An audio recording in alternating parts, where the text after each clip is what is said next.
you don't necessarily need the anamorphic lens anymore. Is that all done optically? Oh, yes, you do. You do. You do. Okay. You do, unless you have a 239 to 1 aspect ratio chip or Right. 2.37. Then you don't need the lens anymore. Right. But if you're stuck with a 16:9 format chip, then Yeah. you need that electronic change and you need the anamorphic lens to get that to fill the full screen. And some people say, well, it's cheaper to zoom. Well, wait a minute. If you're zooming, you're still losing a third of your resolution because that's still that narrow strip. You're losing a third of your light output, and the last thing you need on a bigger picture is less light output. So there's a whole bunch of things wrong with that approach. But I recognize that not everybody can put up 10 grand for an anamorphic lens. So there you go. So you make adjustments as necessary, compromises if you have to, but you do have the high standard, which is you would prefer to have that anamorphic lens to do it that way. Yeah, I'd prefer to have a projector with a CinemaScope aspect ratio chip. Well, okay, But sure. yeah, but the way I approach clients is much like a doctor would approach a patient, where I suggest this is what we need to do. And the customer comes back with any number of reasons that he'd rather do this. Right.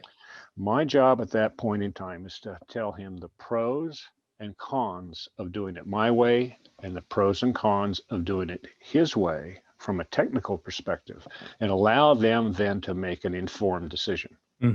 So beyond the technical part of it, how much of the aesthetics do you control, or do you work with a designer as well in terms of the theme, for lack of a better term, the design elements like the color scheme and the materials and that sort of thing in the theater? It's very rare that happens. We've got some large projects going on in California and Austin, Texas, that are new builds. And all of our clients are by referral. And in each of these two cases, the homeowner has told the architect and the interior designer that room is none of their business. And what we try to do is look at what the designer and architect is trying to do with the rest of the house, and at least incorporate some of that into the room. So there's continuity. There, of course, clients are saying, look, the house is mid-century modern, but we want our theater to be 1849 San Francisco Bordello, which is fine. But it's what the customer wants, and we can deal with that. But do you have that? Where do you get that part of your skill set? Because that seems like more of a, you're from more of a science and engineering sort of background, and it seems like there's an art to some of that, that aesthetic. Is that something that you had to develop over time, or it comes naturally, or is it just computer based?